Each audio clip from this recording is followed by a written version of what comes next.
राजा, जिसने 1000 साल एक आर्टिफैक्ट को खोलने में लगा दिए, ये सोच कर कि ये आर्टिफैक्ट उसे और ज्यादा पावरफुल बनाएगा। मगर आखिरी वक्त में उसके मास्टर ने पलटी मारी। उसने एचेन की सारी शक्तियाँ छीनकर उसे मॉर्टल वर्ल्ड में एक मामूली सा इंसान बनाकर भेज दिया। एचेन को अब दोबारा से अपनी जर्नी की शुरुआत करनी होगी। क्या ये महान इमॉर्टल जमीन पर कठोर जिंदगी जी पाएगा या उसका सपना टूट जाएगा? ये है एचेन की कहानी, स्वर्ग से गिरकर फिर से उठने की लड़ाई।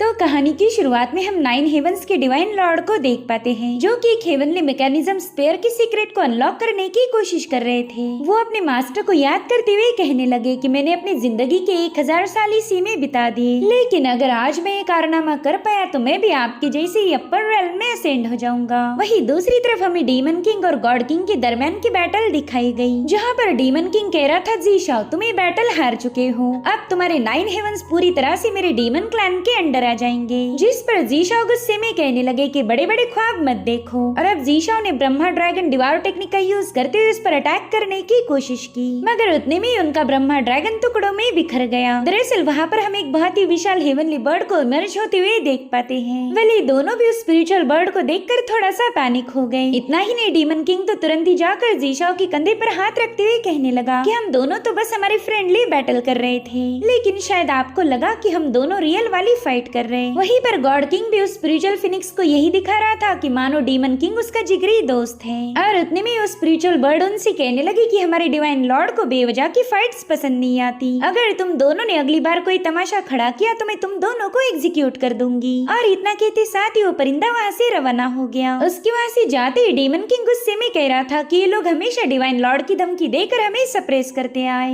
मगर उस कमीने डिवाइन लॉर्ड का कोई पता ठिकाना ही नहीं। 1000 सालों से वो कुत्ता कहीं पर गायब है और उसकी गैर हाजिरी में फिनिक्स लड़की हम पर हुक्म चलाती। साथ ही साथ गॉड किंग से कहने लगा कि जैसे वो डिवाइन लॉर्ड असेंड होगा समझ लो तुम्हारा आखिरी दिन है, मैं उसी दिन तुम्हें मार दूंगा। जिसके बाद हमें हेवनली पैलेस का सीन दिखाया गया, जहाँ पर याओ नाम की डिवाइन मेडन काफी ज्यादा गुस्से में थी। वो कहती है कि 1000 सालों से मैं डिवाइन लॉर्ड एचेन का इंतजार कर रही, लेकिन उसने अभी तक मेरे साथ शादी नहीं की। भला कौन ही बंदा इतना अनरोमांटिक होगा जो कि अपने दुल्हन को 1000 साल तक इंतजार करवाए। और तभी उसे एक एल्डर की आवाज आई। वो कहते हैं कि हमारे डिवाइन लॉर्ड हेवनली स्पीयर को अनलॉक करने की काफी ज्यादा करीब है। एक बार वो ये टास्क पूरा करे फिर वो जरूर से आपसे शादी करेंगे। मगर याओ ने तो वहाँ मुझे चमचे बर्तन उठा कर तोड़फोड़ करना शुरू कर दी। वो कह रही थी कि मैं उस डिवाइन लॉर्ड की फियांसे हूँ और वो मुझे इस तरह अकेला छोड़कर 1000 सालों के लिए गायब हो गया। मैं इतनी ज्यादा खूबसूरत हूँ मगर फिर भी वो बंदा एक बार भी मुझे मिलने नहीं आया। जब देखो तब वो उस हेवनली बॉल के पीछे ही पड़ा रहता। क्या उसे ऐसा लगता है कि मैं उसके काबिल नहीं हूँ? इधर बेचारे एल्डर जू तो उसके सभी कप से खुद की खोपड़ी बचाते हुए कहने लगे कि आप हमारी डिवाइन गॉडेस हो, आपने तो खुश होना चाहिए कि आप यहाँ की मालकिन बनोगी।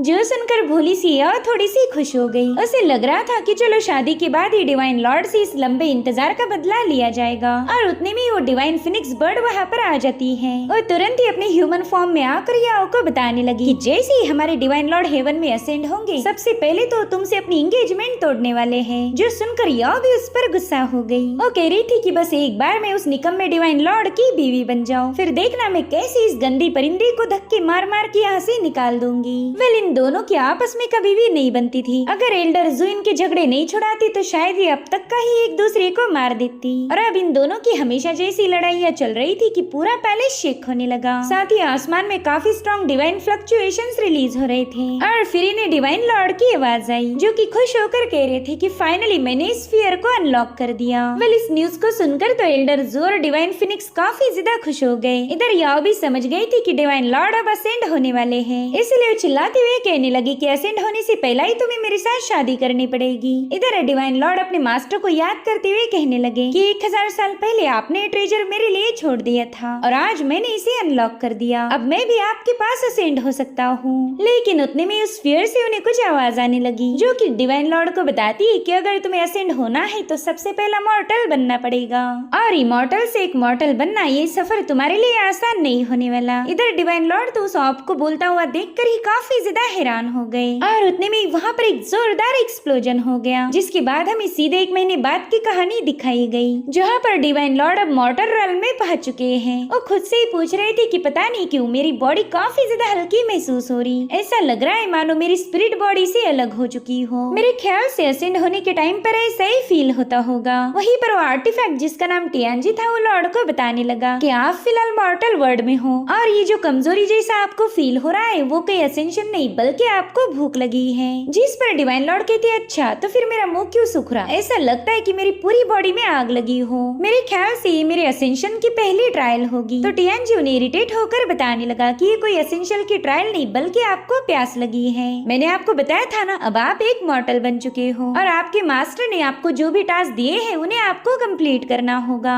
और हाँ, आपको ये सारे टास्क बिना अपनी स्पिरिचुअल पावर का यूज किए ही पूरे करने होंगे क्योंकि आपकी पावर तो ऑलरेडी सील हो चुकी है। यानी कि अब आप एक डिवाइन लॉर्ड नहीं बल्कि एक मामूली से मॉर्टल हो। लेकिन आप एक महीने से बस यहाँ पर आराम कर रहे, आपने कोई टास्क कंप्लीट नहीं किया। तो चलो फटाफट से हम 5 कॉपर कॉइन्स कलेक्ट करेंगे ताकि आपका पहला टास्क पूरा हो जाए। जिस पर डिवाइन लॉर्ड कहने लगे पता नहीं ये कॉपर कॉइन्स है क्या, मैं तो ये भी नहीं जानता कि वो मुझे कहाँ मिलेंगे और तुम्हें भी नहीं पता कि वो चीज है क्या, मगर फिर भी तुम मुझे फोर्स कर रहे हो। और तभी वहाँ पर एक डिमोनिक बीस्ट पहुँच गया। वो तो बड़ी ही तेजी के साथ डिवाइन लॉर्ड की तरफ भागने लगा। जो देख टियानजी कहता है कि अब आप एक मॉर्टल हो तो आपके पास इतनी पावर ही नहीं जो इसे रोक पाओ, इसलिए जल्दी से साइड में हट जाए वरना ये बीस्ट आपको मार देगा। मगर डिवाइन लॉर्ड तो अपनी जगह से ठस से मस नहीं होते और उतने में उस बीस्ट ने उन पर अटैक कर दिया। हालांकि डिवाइन लॉर्ड घायल होने की बजाय वहाँ पर एक जोरदार ब्लास्ट हो गया था। उनकी बॉडी से टकराते ही वो डिमोनिक बीस्ट वहाँ पर मारा जाता है। इधर टियानजी कहने लगा धत्तेरी की मैंने इस बंदे की सारी पावर को सील ऑफ कर दिया, बस इसकी इंडिस्ट्रक्टिबल बॉडी को सील करना भूल गया। अब तो इस स्पेशल बॉडी के दम पर ये बंदा किसी से भी फाइट कर सकता। और उतने में डिवाइन लॉर्ड उससे पूछते कि क्या तुम मुझसे कुछ छुपा रहे हो, मगर टियानजी उन्हें कुछ भी बताने के लिए तैयार नहीं था। तो डिवाइन लॉर्ड कहते ठीक है बस इतना बता दो कि क्या हम इस बीस को ट्रेड करके 5 कॉपर कॉइन हासिल कर सकते हैं। और उतने में वहाँ पर कुछ लुटेरे पहुँच गए। वो कह रही थी भाई तुमने एक झटके में इस बीस्ट को खत्म कर दिया,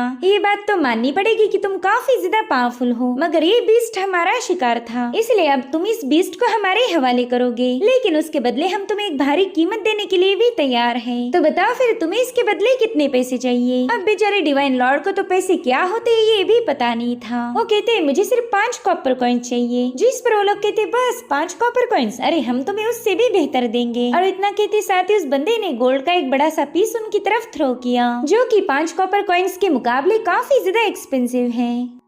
जो कि 5 कॉपर कॉइन्स के मुकाबले काफी ज्यादा एक्सपेंसिव है। मगर लॉर्ड एचन तो उसे जरा भी भाव नहीं देते, उस बीस को घसीटते हुए अपने साथ ले जाने लगे। साथ ही वो बता रहे थे कि मुझे तो 5 कॉपर कॉइन चाहिए, अगर तुम्हारे पास नहीं है तो ये सौदा नहीं होगा। इधर ये लोग सोच रहे थे कि ये बंदा वाकई पागल है, इसने कॉपर के मामूली कॉइन्स के लिए गोल्ड को ठुकरा दिया। अब वो लोग किसी भी कीमत पर इस बीस्ट को हासिल करना चाहते थे, इसलिए उन्होंने डिसाइड किया कि वो अब इस बंदे को फॉलो करेंगे। इधर हेवन में या अपने होने वाले पति को गायब होता हुआ देखकर काफी ज्यादा चिल्ला रही थी कि तभी डिवाइन लिंशा उसे वहीं पर फ्रीज कर देती है। वहीं पर एल्डरजू बता रही थी कि पता नहीं मुझे ऐसा क्यों लग रहा कि हमारे लॉर्ड एचन असेंड नहीं हुए बल्कि कहीं और ही टेलीपोर्ट हो गए, इसलिए वो फटाफट से अपनी मैजिकल हेवनली डिस्क का यूज करते हुए डिवाइन लॉर्ड को ट्रेस करने लगे। हालांकि वो डिस्क भी कोई लोकेशन शो नहीं कर रही थी। एल्डरजू बताते हैं कि ये डिस्क कभी इतनी स्पिन नहीं होती, अगर ये स्पिन हो रही है यानी कि जरूर से लॉर्ड एचन किसी मुसीबत में फंस चुके। मुझे ऐसा लगता है कि वो फिलहाल मॉर्टल रेल्म में है। अब हमें मॉर्टल रेल्म का सीन दिखाया गया जहाँ पर शाओनिंग नाम की बंदी एक डम्पलिंग की शॉप चलाती थी और उतने में लॉर्ड एचन अपने बीस्ट को लेकर वहाँ पर पहुँच गए। वो शाओनिंग से कह रहे थे कि अगर तुम मुझे 5 कॉपर कॉइन्स दो तो ये बीस्ट तुम्हारा हो जाएगा, मगर उतने में उन्हें डम्पलिंग की खुशबू आई। अब 1 महीने से उन्होंने कुछ खाया नहीं था, इसलिए वो कहते चलो एक काम करो कॉपर कॉइन्स रहने दो, मुझे बस इसके 5 पीसेस दे दो और ये बीस्ट तुम्हारा हो जाएगा। अब शाओनिंग के लिए तो ये बहुत ही फायदे का सौदा था, इसलिए वो तुरंत ही एचन को डम्पलिंग्स देकर उस बीस्ट को अपने कब्जे में लेती है। उतने में एचन उससे कहते हैं लड़की क्या तुम मुझे बता सकती हो कि ये कॉपर कॉइन्स दिखते कैसे हैं? तो शाओनिंग ने तुरंत ही उन्हें एक कॉपर कॉइन शो किया। लॉर्ड एचन तो कॉइन उससे छीनना चाहते थे, मगर शाओनिंग काफी ज्यादा स्मार्ट है। वो कह रही थी सीनियर अगर आप ऐसा ही एक बीस और लेकर आओ तो ये कॉइन मैं आपको दे दूंगी। इसलिए डिवाइन लॉर्ड एचन ने तुरंत ही बीस्ट का शिकार करना शुरू किया। लेकिन जैसे वो शाओनिंग के पास आए वो देखते कि उसने एक बहुत ही डिलीशियस डिश बनाई है जिसकी खुशबू से एचन कॉपर कॉइन भूल कर खाना खाने बैठ गए। और फिर वो डिश खत्म होते ही वो दोबारा से शिकार करने चले गए, लेकिन उनके वापस आने पर एक नई डिश बन चुकी थी। जो देखो दोबारा से खाना खाने बैठ जाते और ऐसा ही कर कर के बेचारी शाओनिंग खाना पका पका कर थक गई थी, मगर फिर भी लॉर्ड एचिन का पेट नहीं भरता। और फिर एक आखिरी बार एचिन खरगोश के साथ वापस आए। वो शाओनिंग को बता रही थी कि माउंटेन के सारे बीस्ट अब खत्म हो चुके हैं, तो क्या प्लीज तुम इस चीज को पका कर दे सकती हो, मुझे काफी ज्यादा भूख लगी। इधर टियानजी भी सोच में पड़ गया कि आखिर इस बंदे का पेट क्यों नहीं भर रहा। और फिर उसे याद आता है कि अरे एचिन के पास तो इंडिस्ट्रक्टिबल बॉडी है, इसी वजह से तो ये बंदा इतना सारा खाना ठूस रहा। इधर दिन भर खाना खाने के बाद फाइनली एचिन की भूख मिट चुकी थी। वो कहते पेट तो भर गया मगर मिशन पूरा नहीं हुआ, हमें अभी भी 5 कॉपर कॉइंस की जरूरत है। इधर शाओनिंग ने तो रोना ही शुरू कर दिया था। वो कहती कि आपकी वजह से मेरा बहुत बड़ा नुकसान हो गया। मेरी शॉप पर जितना भी सामान था वो आपके खाने पका पका कर खत्म हो चुका है, इसलिए अब आपको मेरे साथ एक डील करनी होगी। आप जो भी बीस्ट लेकर आओगे मैं उसके बजाय आपको कॉपर के कॉइंस दूंगी, आपको कोई खाना नहीं मिलने वाला। अब एचिन का भी पेट भर चुका था, इसलिए वो कहते ठीक है मैं तैयार हूँ। जिसके बाद शाओनिंग ने उन्हें एक रूम भी दे दिया था ताकि लॉर्ड एचिन का मिशन पूरा होने तक वो यहाँ पर रुक सके। शाओनिंग उनसे कह रही थी सीनियर आपने अभी तक मुझे अपना नाम नहीं बताया, क्या आप मुझे बता सकते हो आपका नाम क्या है? जिस पर एचिन कहती कि मेरा नाम नहीं, लेकिन तुम मुझे डिवाइन लॉर्ड बुला सकती हो। जो सुनकर शाओनिंग कहने लगी कैसा अजीब सा नाम तो मैंने पहली बार सुना है। जिसके बाद वो एचिन को अलविदा कह के वहाँ से रवाना हो गई। अब अगली सुबह एचिन की नींद खुलते ही वो कंफ्यूज होकर पूछने लगी कि मैं बेहोश क्यों हुआ था। जिस पर टियानजी बताता है कि आप बेहोश नहीं हुए थे बल्कि बस आपको नींद लगी थी। सभी मॉर्टल्स खाना खाने के बाद आराम करते हैं और आपने भी वही किया। अब जैसे ही लॉर्ड एचिन अपने रूम से बाहर आए वो देखते कि उनके सामने शाओनिंग की लाश पड़ी है, तो तुरंत ही उसे रिवाइव करना चाहते थे, मगर उनके पास अब कोई डिवाइन पावर बाकी नहीं थी। और तो और उन्हें शाओनिंग की मौत से काफी ज्यादा बुरा लग रहा था। तो टियानजी उन्हें बताता है कि मॉर्टल्स की बॉडीज बहुत नाजुक होती हैं। साथ ही इस मॉर्टल वर्ल्ड का एक रूल है, जो भी स्ट्रॉन्ग होगा वही यहाँ पर सरवाइव करेगा, इसलिए आपको इस लड़की के लिए इमोशनल होने की कोई जरूरत नहीं। यहाँ पर तो हर रोज न जाने कितने सारे लोग मारे जाते। उतने में ही लॉर्ड एचिन ने देखा कि शाओनिंग के हाथ में कॉपर कॉइन्स हैं, जो कि वो मरने से पहले एचिन को देना चाहती थी। और ये सब देखकर तो लॉर्ड एचिन और भी ज्यादा इमोशनल हो गए। अब अगले सीन में हम उसी बंदे को देख पाते हैं जो कि लॉर्ड एचिन से बीस्ट का सौदा करना चाहता था। वेल इसी बंदे ने डेमन कोर्स को हासिल करने के लिए पूरे विलेज को रातों रात खत्म कर दिया था। और तभी वहाँ पर लॉर्ड एचिन ने आकर अपनी डिवाइन पावर का यूज करते हुए एक्सप्लोजन कर उस बंदे को खत्म कर दिया। साथ ही साथ उसके चमचों से पूछने लगे कि बताओ क्या तुम्ही लोगों ने शाओनिंग को खत्म किया था? जिस पर वो बंदा कहने लगा कि हाँ बिल्कुल, हमने उसके साथ साथ पूरे टाउन का ही सफाया कर दिया और अब तुम भी उसी के पास जाने वाले हो। जिसके बाद वो एचिन पर अटैक करने कूद पड़ा, मगर एचिन अपनी इंडिस्ट्रक्टिबल बॉडी का यूज करते हुए एक ही सेकंड में उसे खत्म कर चुके। उन्होंने किसी भी स्पिरिचुअल पावर का यूज नहीं किया था, जो देखकर वहाँ मौजूद बाकी के असासिन काफी ज्यादा हैरान हो गए कि आखिर इस बंदे के पास ऐसी यूनिक पावर कहाँ से आई होगी। यहाँ पर लॉर्ड एचिन ने जिसके भी माथे पर अपनी फिंगर टच की वो बंदा मारा जा रहा था। और तभी एक बंदा डर के मारे उन्हें बताने लगा कि हुआंडो सिटी के मास्टर जैंग ने हमें डेमन कोर्स एक्सट्रैक्ट करने की ऑर्डर दी थी। अब लॉर्ड एचिन को तो ये भी नहीं पता कि ये डेमन कोर्स आखिर होती क्या है। तो बंदा उसे बता रहा था कि आपने जिन भी बीस्ट का शिकार किया वो सभी डिमोनिक बीस्ट थे और उनकी बॉडी के अंदर ही डेमन कोर मौजूद होती है। एक डेमन कोर की कीमत इतनी ज्यादा है कि वो तुम्हें अमीर बना सकती, और तुमने तो इस माउंटेन पर मौजूद सभी डिमोनिक बीस्ट का शिकार किया था, यानी कि तुम्हारे पास ऐसी कई सारी कोर्स होंगी। तो उन्हें डिमोनिक कोर को हासिल करने के लिए हमने इस टाउन पर हमला कर दिया। अगर तुम उसी दिन हमारे साथ सौदा कर लेती तो शायद आज इस टाउन के लोग मारे न जाते। आफ्टर ऑल तुम्हें फॉलो करके ही तो हम लोग यहाँ पहुँचे थे। जिसके बाद वो एचिन के कंधे पर थपथपाते हुए कहने लगा कि कोई बात नहीं, आइंदा से थोड़ा सा केयरफुल रहना। अब वो बंदा वहाँ से जाने वाला था कि तभी एचिन ने उसे भी खत्म कर दिया। वो कह रहे थे कि मैं पास्ट को तो बदल नहीं सकता मगर फ्यूचर चेंज जरूर कर सकता हूँ। जिसके बाद उन्होंने शाओनिंग को भी एक प्रॉपर रिचुअल के साथ दफना दिया। साथ ही साथ उन्होंने शाओनिंग की ग्रेव पर एक घर भी बना दिया था ताकि शाओनिंग की स्पिरिट को ये लगे कि वो अपने घर में ही आराम कर रही। इतना ही नहीं, एचिन ने उससे वादा किया कि जब भी वो असेंड करेंगे तब सबसे पहला उनका काम ये होगा कि शाओनिंग को दोबारा से रिवाइव करे। साथ ही उन्होंने शाओनिंग से प्रॉमिस किया कि जिन्होंने भी तुम्हें हर्ट किया है मैं उन सबको खत्म कर दूंगा। अब उनका अगला टारगेट था लॉर्ड जैंग को ढूंढना, क्योंकि लॉर्ड जैंग के ऑर्डर पर ही इन सभी लोगों ने मिलकर इस टाउन को खत्म कर दिया था। और अब लॉर्ड एचिन के वहाँ से जाने के बाद हमें पता चलता है कि ये तो बस टियानजी की एक चाल थी। उसने ही शाओनिंग को क्रिएट किया जो कोई ह्यूमन ना होकर एक पपेट थी, और ये सब उसने इसलिए किया ताकि लॉर्ड एचिन अपने मिशन को पूरा कर पाए। उसने बड़ी ही चालाकी से एचिन को एक मकसद दिया था, जो भी लोग डेमन कोर्स को हासिल करना चाहते थे लॉर्ड एचिन उनका काल बनेंगे। और शायद यही लॉर्ड एचिन एचिन की रियल ट्रायल है।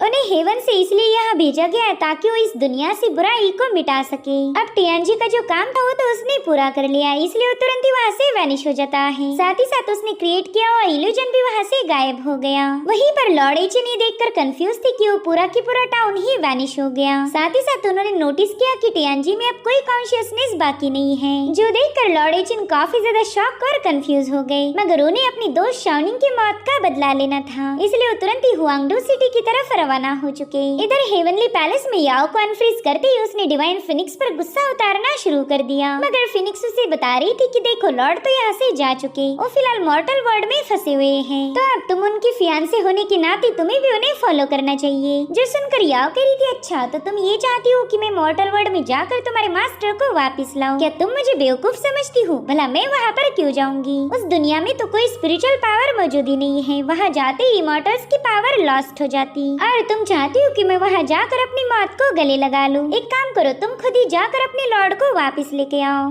साथ ही ये सब बोलते हुए लिनशाओ को अपनी उंगली से काफी ज्यादा पोक कर रही थी, जो देख एल्डरजू कहने लगे कि डिवाइन फिनिक्स लिनशाओ हमारे लॉर्ड एचिन की सबसे खास है। लॉर्ड एचिन की गैर हाजिरी में इनका काम है यहाँ पर नजर रखना ताकि हेवनली पैलेस को प्रोटेक्ट कर पाए, इसलिए अब लॉर्ड को ढूंढने के लिए तुम्हें ही जाना पड़ेगा। और हाँ एक बात याद रखो, लॉर्ड एचिन काफी मिस्टीरियस तरीके से गायब हुए, अगर वो वापस नहीं आ पाए तो तुम्हारी भी शादी नहीं होगी, तुम अपने होने वाले पति को खो दोगी और हम अपने लॉर्ड को। तो तुम्हारी भलाई इसी में है कि तुम जल्दी से जाकर लॉर्ड एचिन को वापस लेके आओ। अगर तुमने ऐसा नहीं किया तो सभी 9 हेवंस पूरी तरह से तबाह हो जाएंगे और उसके साथ साथ तबाह होगा तुम्हारा क्लैन। उनकी बातें सुनकर तो याओ काफी ज्यादा पैनिक हो गई। साथ ही फिनिक्स लिनशाओ से कह रही थी कि मैं जानती हूँ तुम एचिन से बस अपने फायदे के लिए शादी करना चाहती, लेकिन फिर भी तुम्हारे एब्सेंस में मैं तुम्हारे क्लैन को प्रोटेक्ट करूंगी। अगर तुम एचिन को वापस लेकर आ पाई तो उसी दिन मैं तुम्हारी उनके साथ शादी करवा दूंगी। अब याओ को भी यही चाहिए था, इसलिए वो काफी ज्यादा खुश हो गई। जिसके बाद सीन शिफ्ट होकर हमें मॉर्टल रन दिखाई गई, जहाँ पर एक बंदी मास्टर जैंग के ट्रेजर रूम के पास पहुंच गई थी। वेले बंदी इस पूरे कॉन्टिनेंट में फैंटम थीफ के नाम से फेमस थी और इसका नाम है किजिन।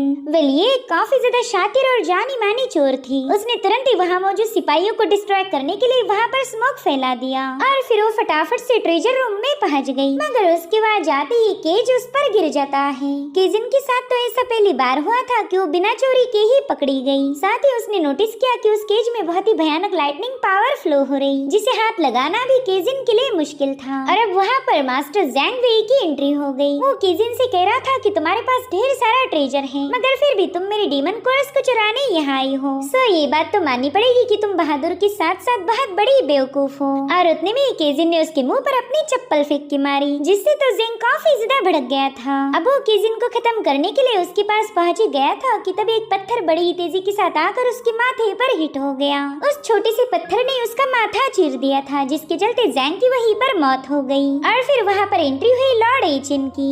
वो कहने लगे कि मैंने तो अपनी पावर का बस 1% ही यूज किया था, मगर फिर भी ये बंदा मारा गया। जिसके बाद वहाँ की कीमती ट्रेजर को फेंकते हुए कहने लगे कि पता नहीं इस बंदे ने अपने रूम को इस गार्बेज से क्यों भरा होगा। खैर मुझे तो बस डीमन कोर्स ढूंढनी पड़ेगी। उनकी सारी बातें किजिन ने भी सुन ली थी। वो सोचती है कि शायद ये बंदा भी मेरी जैसी डीमन कोर्स की चोरी करने आया, तो क्यों ना इससे थोड़ी सी दोस्ती की जाए। इसलिए तुरंत ही लॉर्ड एचिन को बताने लगी कि यहाँ पर डीमन कोर्स मौजूद नहीं है। जिस पर लॉर्ड एचिन कहती फिर क्या है यहाँ पर, क्या तुम इस गार्बेज को चुराने आई थी? जो सुनते साथ ही किजिन ने तुरंत ही अपना ड्रामा शुरू कर दिया। वो कह रही थी कि मैं तो यहाँ पर बस इस मास्टर से बदला लेने आई थी, मगर इसने मुझे यहाँ आते ही ट्रैप कर दिया। ये तो अच्छा हुआ कि आप मुझे बचाने आ गए। हालांकि लॉर्ड एचिन को इसे बचाने का कोई इरादा नहीं था और ना ही उसकी बातों पर कोई तवज्जो देते हैं। वो तो बस वहाँ की स्पिरिचुअल हर्ब्स खाने में बिजी थे। और उतने में उन्हें किसी की आवाज आई, जो कि मास्टर जैंग से कह रही थी कि तुमने मेरे सेक्ट को 500 डीमन कोर्स देने का वादा किया था, तो बताओ क्या तुमने वो कोर्स जमा कर ली है?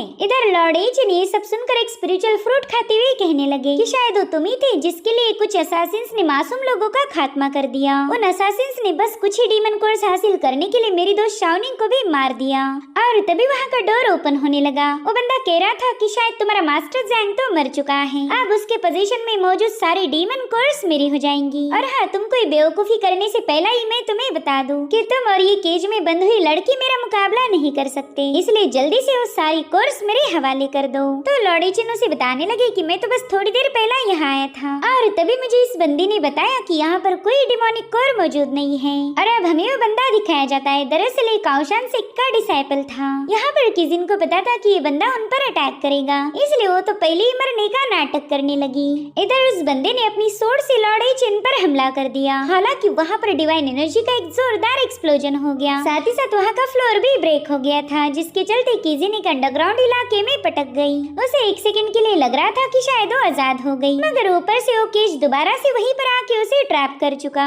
दरअसल ये जगह मास्टर जैंग का एक सीक्रेट अंडरग्राउंड था, जहाँ पर उसने लाखों करोड़ों डीमन कोर्स छुपा के रखी थी, जो देखते साथ ही लालची किजिन ने तुरंत ही उन्हें कलेक्ट करना शुरू कर दिया। इधर डिवाइन लॉर्ड एचिन ने उस बंदे को मार दिया था। वो कहते पता नहीं इंसान इतने नाजुक क्यों होते हैं। मैं इस बंदे को जिंदा पकड़ना चाहता था ताकि ये मुझे अपने मास्टर तक ले जाए, लेकिन ये तो इसे हाथ लगाते ही मारा गया। अब वो ऐसे जाने वाले थे कि तभी किजिन उनसे कहने लगी कि प्लीज मुझे अकेला छोड़कर मत जाओ। दरअसल ये बंदा काओशान सेक्ट से बिलोंग करता था। अगर आप मुझे आजाद करो तो मैं आपको काओशान सेक्ट ले जा सकती हूँ। मगर एचिन तो बिना कोई जवाब दिए वहाँ से रवाना हो गए। अब अगले सीन में हमें काओशान सेक्ट दिखाया गया, जहाँ का मास्टर ब्रेक थ्रू करने के काफी ज्यादा करीब होने की वजह से उस जगह पर बहुत ही तेज एनर्जी फ्लक्चुएशंस होने लगे। साथ ही वहाँ पर हम काओशान सेक्ट के 2 एल्डर्स को भी देख पाते हैं, जो कि अपने मास्टर के सक्सेसफुल होने का इंतजार कर रहे थे। मगर तभी वो लोग नोटिस करते हैं कि उनका मेन गेट कोई ओपन करने की कोशिश कर रहा है, मगर उस गेट पर मैजिकल स्पेल कास्ट किए जाने की वजह से उसे ओपन करना मुश्किल था। मगर थोड़ी देर में उस लोहे की गेट को डिस्ट्रॉय करते हुए लॉर्ड एचिन वहाँ पर पहुंच चुके थे। उन्हें देखते साथ ही काओशान के सर्वेंट तुरंत ही उन पर अटैक करने कूद पड़े।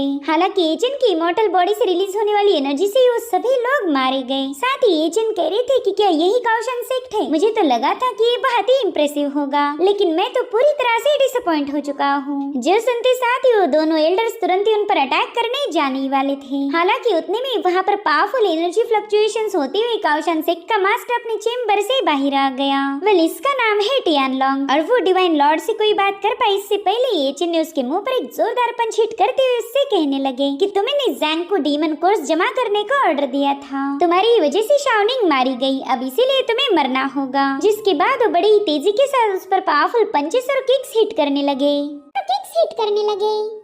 उनके एक ही पावरफुल किक में वो बंदा सीधे हॉल से बाहर पहुंच चुका था। लॉर्ड एचिन उससे गुस्से में कह रहे थे कि तुमने मेरे दोस्त को मुझसे छीन लिया, अब तुम्हें इसकी पनिशमेंट मिलेगी। और फिर लॉर्ड एचिन ने उस पर कई सारे लात और पंचेस की बारिश करना शुरू कर दी, जिससे उस बंदे की हालत खस्ता हो गई थी। और अब लॉर्ड एचिन ने जैसे उसे 1-2 पंच और हिट किए, उनके पेट से आवाज आने लगी। वो कहते रहे यार शायद मुझे दोबारा से भूख लगी है। इतना ही नहीं, भूख लगने की वजह से उनकी पावर भी काफी तेजी के साथ डिप्लेट हो रही थी। तो कहने लगे कि अब मुझे जल्दी से कुछ ना कुछ खाना पड़ेगा। इधर टियानलोंग कह रहा था शायद तेरी पावर्स खत्म होने की कगार पर हैं, इसलिए अब मुझ पर ब्लेम मत करना कि मैंने तुझे इतनी ब्रूटली खत्म क्यों किया। इतना कहते साथ ही टियानलोंग ने डीमन कोर को कंज्यूम करते हुए अपनी इवल पावर्स को एक्टिवेट कर दिया, जिसके चलते वो पहले से काफी ज्यादा स्ट्रांग बन चुका था। इधर एचिन कहने लगे पता नहीं ये बंदा इतना गंदा क्यों दिख रहा, मुझे तो इससे बदबू भी आने लगी। और उतने में एचिन को अपने सामने ढेर सारी लजीज खाने की डिशेस नजर आने लगती हैं, जिन्हें देखते ही वो काफी ज्यादा खुश हो गए। तो इसी मौके का फायदा उठाते हुए टियानलोंग ने उन पर पीछे से हमला कर दिया।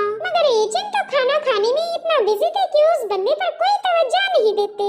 दरअसल उन्होंने 2 सोर्ड्स उठा ली थी, मगर उन्हें उस सोर्ड की बजाय कबाब नजर आ रहे थे, तो उन्होंने फटाफट से उन सोर्ड को खाना ही शुरू कर दिया। ये सब देखकर तो एल्डर काफी ज्यादा हैरान हो गए। वो कह रहे थे हे ऊपर वाले, पता नहीं आपने कौन सा शैतान भेज दिया, ये बंदा तो मेरे इनेट वेपन को बड़े ही मजे से खाता जा रहा। इधर टियानलोंग उन पर हमला करने पहुंच गया था, मगर लॉर्ड एचिन तुरंत ही उसका हाथ पकड़ लेते हैं, जो देख टियानलोंग काफी ज्यादा कंफ्यूज हो गया। वो पूछ रहा था कि इतनी जल्दी तुम्हारी पावर्स रिकवर कैसे हो गई। और फिर लॉर्ड एचिन ने तुरंत ही उसका हाथ वहीं पर क्रश कर दिया, साथ ही साथ उस पर एक जोरदार पंच हिट कर देते हैं। उनकी डिवाइन पावर तो टियानलोंग की बॉडी को चीरते हुए जाकर आसपास के माउंटेन पर हिट हो गई। और फिर अचानक से सब कुछ शांत हो चुका था। थोड़ी देर में हम देख पाते कि उस बंदे की बॉडी पूरी तरह से डिस्ट्रॉय हो गई। साथ ही साथ लॉर्ड एचिन ने उस बंदे ने कंज्यूम की हुई डीमन कोर को भी डिस्ट्रॉय कर दिया। वो कहने लगे कि शाओनिंग मैंने तुम्हारा रिवेंज ले लिया है, मुझे पूरी उम्मीद है कि अब तुम्हें सुकून मिलेगा। इधर काओशान सेक्ट के सभी लोग तो उनके सामने घुटनों पर आ चुके थे। वो एचिन से कहते कि प्लीज हमें माफ कर दीजिए, हमें नहीं पता था कि हमारा मास्टर एक डेमोनिक कल्टीवेटर है। और हमने अनजाने में उसी का साथ देकर आप पर हमले किए। प्लीज अब आप ही हमारे काउशन सेट के मास्टर बनिए। हमारे सेट को आपके जैसे पावरफुल जीनियस की जरूरत थी।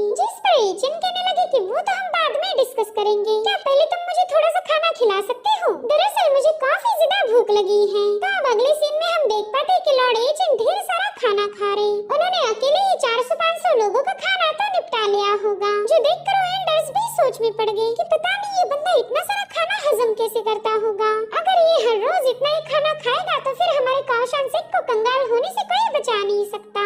हमारा सारा ट्रेजर तो सब्जियां खरीदने में ही चला जाएगा। खैर ये बंदा बस दिखाता ऐसा है कि वो एक मामूली मॉडल है, लेकिन मुझे ऐसा बिल्कुल नहीं लगता। मुझे ऐसा लग रहा कि इस बंदे ने अपनी हायर कल्टीवेशन लेवल को छुपा के रखा। अगर हम इसे यहाँ पर रोकने में कामयाब हो गए तो हमारा काउशन सेट इस पूरी दुनिया पर डोमिनेंस साबित कर सकता है। इधर जैसे लॉर्ड एजेंट का पेट भर गया वो वहाँ से जाने लगे तो लोग उनसे पूछते कि सेट मास्टर आप कहाँ जा रहे हो? जिस पर वो कहते कि देखो मुझे ऐसा नहीं लगता कि मैं सेट लीडर की पोजीशन के लिए सही बंदा हूँ, इसलिए मैं अपने मास्टर की पोजीशन इस शेफ के हवाले कर रहा। ये बंदा काफी अच्छा खाना पकाता है। आज के बाद यही तुम्हारा मास्टर होगा। जो सुनते साथ ही वो तीनों लोग हैरान हो गए। इधर काउशन सेट के बाहर मौजूद चट्टान अचानक से ब्रेक हो गई। दरअसल लॉर्ड एजेंट के अटैक ने उसे कमजोर किया था और अब उसमें से एक डीमन बाहर आ जाता है। उसे वहाँ पर डीमन कोर्स की काफी ज्यादा स्मेल आ रही थी तो तुरंत ही उसी दिशा में रवाना हो गया। इधर कीजिन अपने माथे पर थंडर प्रोटेक्टिंग टैलिस्मान चिपकाते हुए इस केज को काटने की कोशिश कर रही थी, मगर उसके सारे अटेम्प्ट्स फेल हो गए। इसलिए जोर-जोर से मदद के लिए चिल्लाने लगी। वो कह रही थी कि जो भी मुझे बचाएगा मैं इस सारे डिमोनिक कोर्स उसके हवाले करूंगी। और उतने में वो डीमन तुरंत ही उस केज पर लैंड हो जाता है। उसके वजन से वो केज ब्रेक होकर कीजिन काफी दूर जाकर पटक गई थी। वो कहती चलो फाइनली मैं आजाद हो गई और अब इस सारी कोर्स मेरी हो जाएगी। इतना कहते साथ ही उसने तुरंत ही डिमोनिक कोर्स को कलेक्ट करना शुरू कर दिया। तब तक वो डीमन उसके पीछे आ चुका था, जिसे देखते ही कीजिन काफी ज्यादा पैनिक हो गई। इधर वो डीमन अपने पावर्स का यूज करते हुए वहाँ मौजूद सभी कोर्स को डिवावर करने लगा। जो देख कीजिन सोच रही थी कि अगर ये सारी कोर खा लेगा तो फिर मेरी मेहनत का क्या ही फायदा।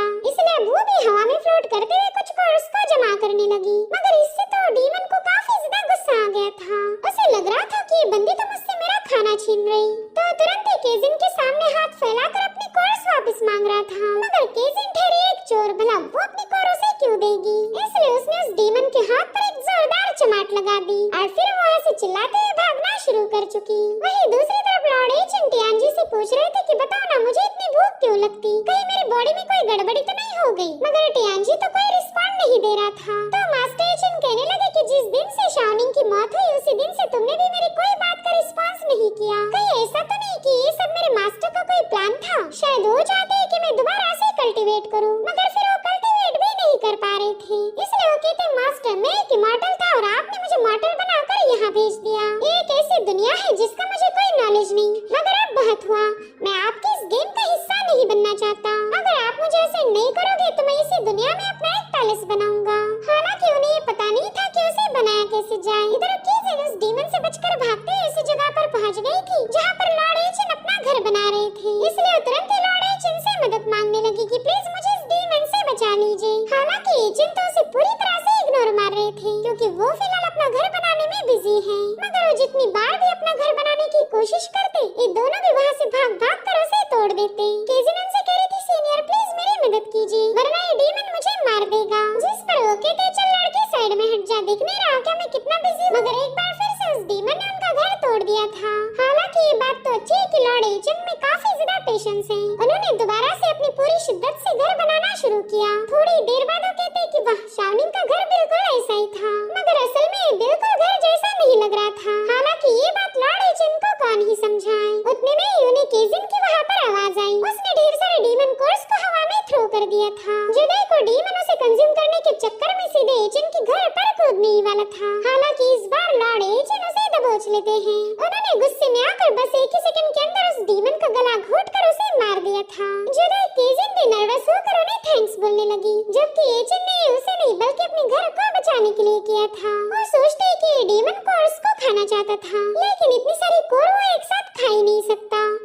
यानी कि जरूर से इसे भी किसी ने कोर्स को हासिल करने का काम दिया होगा। अब तो ऐसा लगता है कि मुझे दोबारा से काउशन सेट जाना पड़ेगा ताकि ये बात पता कर पाऊँ कि आखिर ये डीमन कोर्स कलेक्ट कौन कर रहा है। वहीं दूसरी तरफ काउशन सेट का नया मास्टर एक शेफ होने की वजह से उसने तो अपने डीमन कोर्स ऑन कर रहा है। वहीं दूसरी तरफ काउशन सिक का नया मास्टर एक शेफ होने की वजह से उसने तो अपने दोनों एल्डर्स के हाथों खाना पकवाना शुरू कर दिया। वो कह रहा था कि आज के बाद हमारे काउशन सिक का बस एक ही बिजनेस होगा, डिलीशियस खाने पकाना। अब तो हम ढेर सारे डिसाइपल्स को रिक्रूट करेंगे और फिर मैं खुद होकर उन्हें खाना बनाने की ट्रेनिंग दूंगा। बेचारे ये दोनों एल्डर्स तो अपने सिक के इस फ्यूचर के बारे में सोचकर ही कांपने लगे और उतने में वहाँ के दरवाजे पर एक बंदे की लाश को फेंकते हुए लॉर्ड एजेंट की एंट्री हो गई। उन दोनों एल्डर्स से कहने लगे कि तुमने मुझसे झूठ बोला था कि सिर्फ तुम्हारा ही मास्टर डीमन कोर्स को कलेक्ट करता, मगर कोई और भी है जिसने जैंग को डीमन कोर्स को कलेक्ट करने का ऑर्डर दिया था। तो चलो जल्दी बताओ बंदा है कौन। तो दोनों एल्डर्स कहते हैं कि दरअसल हमारे मास्टर टियानलोंग ऊजी पैलेस के साथ काफी ज्यादा क्लोज थे। शायद ऊजी पैलेस ने टियानलोंग को डीमन कोर्स परचेस करने का ऑर्डर दिया था। जो सुनते साथ ही लॉर्ड एजेंट तुरंत वहाँ से निकल पड़े। इधर ये लोग डर के मारे अपना पसीना पोंछते हुए कहने लगे कि चलो अच्छा हुआ ये बंदा यहाँ से चला गया। मगर तभी एजेंट दोबारा से वापस आ जाते हैं। उनसे पूछ रहे थे कि क्या तुम मुझे बता सकते हो कि ऊजी पैलेस है कहाँ पर। अभी ये फनी सीन यहीं पर कट होकर हम याओ को देख पाते हैं जो कि अपने होने वाले पतिदेव की तलाश में मॉर्टल वर्ल्ड में पहुँच गई थी। मैंने इसे डिवाइन लॉर्ड एजेंट को ढूंढने का काम दिया है, मगर इसका तो पूरा ध्यान खाने पीने की चीजों पर था। वो सिटी के एक सोल्जर को बता रही थी कि मेरा हस्बैंड 1 महीने पहले गायब हो चुका और मैं नहीं जानती वो दिखते कैसे हैं, तो क्या प्लीज आप उन्हें ढूंढने में मेरी मदद करोगे। तो सोल्जर उससे पूछने लगा कि मिस क्या उनके गायब होने से पहले कुछ अनयूजुअल हुआ था, जिस पर याओ कहने लगी कि वो 1000 सालों से एक आर्टिफैक्ट को अनलॉक करने में लगे हुए थे और फिर उन्हें अचानक से बिजली का एक जोरदार झटका लगकर वो गायब हो गए। तब से वो कहाँ पर है किसी को पता ही नहीं। मगर याओ की इस कहानी पर भला एक मॉर्टल यकीन कैसे करेगा। उस बंदे को तो ये लग रहा था कि याओ जितनी ज्यादा खूबसूरत है उतनी ही बड़ी बेवकूफ भी, इसलिए वो याओ की बातों को इग्नोर करते हुए तुरंत ही वहाँ से रवाना हो गया। वहीं पर याओ इरिटेट होकर कहने लगी कि पता नहीं ये लोग मुझ पर यकीन क्यों नहीं कर रहे। उस कमीने फिनिक्स लिनशाओ ने मेरी सारी स्पिरिचुअल पावर को सील ऑफ करके मुझे यहाँ भेज दिया, वरना मुझे तो एजेंट को ढूंढने में जरा भी वक्त नहीं लगता। जिसके बाद वो डिसअपॉइंट होकर कह रही थी कि मेरे प्यारे पतिदेव पता नहीं आप कहाँ पर हो, जल्दी से मेरे सामने आ जाए। और उतने में वहाँ पर एक बंदी पहुँच गई। वो याओ को बता रही थी कि मैं जानती हूँ तुम्हारा हस्बैंड कहाँ पर है, अगर तुम मेरे साथ चलो तो मैं तुम्हें उससे मिलवा दूंगी। अभी बंदी शक्ल से तो बिल्कुल नेक नहीं लग रही थी। ये याओ के साथ क्या करेगी ये हमें अगले एपिसोड में पता चलेगा। Thank you.